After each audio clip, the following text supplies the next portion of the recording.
et bienvenue à notre condensé financier quotidien du mardi.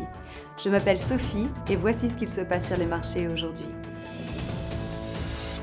Les députés républicains en charge de la politique commerciale américaine ont averti dimanche que les tarifs douaniers américains pourraient heurter la croissance économique cette année.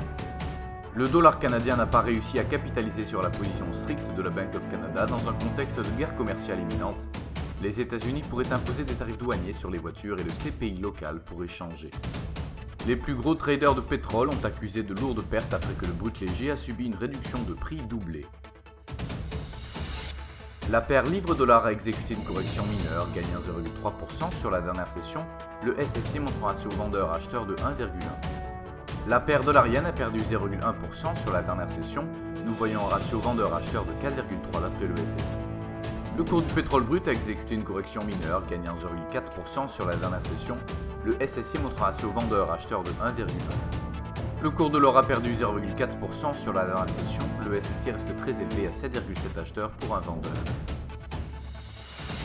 La production industrielle aux États-Unis sera publiée à 13h15 GMT, les livraisons de produits manufacturiers au Canada à 12h30 GMT, les salaires moyens sans bonus en Grande-Bretagne à 8h30 GMT, le taux d'utilisation des capacités aux États-Unis à 13h15 GMT, l'indice Redbook aux États-Unis à 12h55 GMT et l'indice NHB du marché de l'immobilier aux États-Unis à 14h GMT.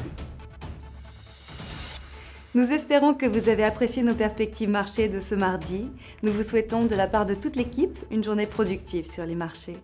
N'oubliez pas de vous connecter demain matin pour retrouver les dernières nouvelles et événements des marchés financiers.